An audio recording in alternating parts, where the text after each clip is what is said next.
Welcome, young learners, to a magical journey through time where we will unlock the mysteries of verb tenses. Today, we will explore the fascinating world of tenses and learn how to talk about actions in the past, present, and future. Are you ready? Wave your hands like wizards in the air. The very first thing you need to know is that verbs are like time travelers. They help us talk about when an action happens. Just like we have favorite flavors of ice cream, we have different tenses for different times. Now, let's start with the first spell, the past tense. This helps us talk about things that have already happened, like a magical adventure we had. When we talk about the past, we add E and D to regular verbs. Let's take a look at some examples. I played with my friends yesterday. She danced gracefully at the recital. They jumped in muddy puddles after the rain. But beware, not all verbs are regular. Some verbs have special powers and change a little in their past form. For example, I ate a delicious chocolate cake. He ran to catch the ball.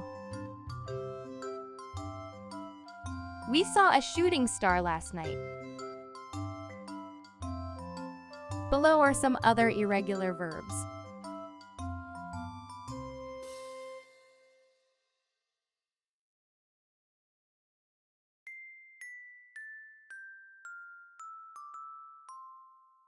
Fantastic. Now let's move on to the present tense. This helps us describe actions happening right now or actions that happen regularly. It's like a magic mirror reflecting the present moment. We use the base form of the verb for the present tense. Look at these enchanting examples. I eat breakfast every morning. She reads a book before bedtime.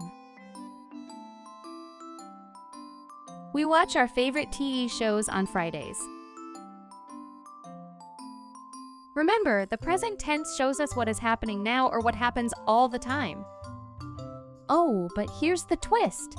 For the pronouns he, she, and it, some verbs like to add an S at the end to show that it's happening to only one person or thing. For example, he eats yummy cookies after dinner.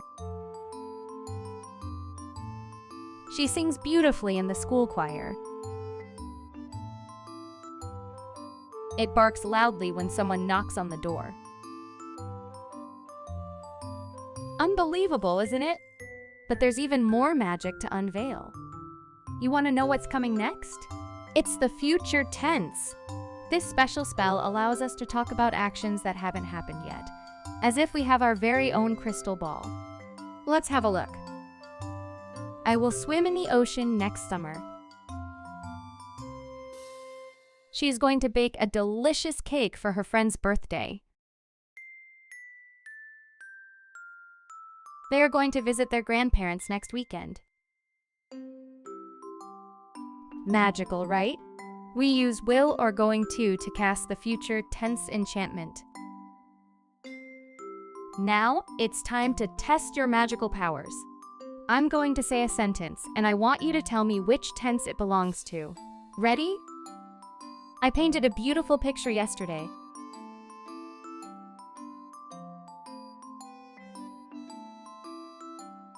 That's right.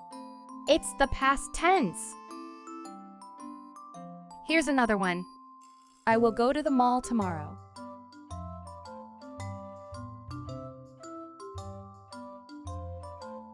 The correct answer is future tense.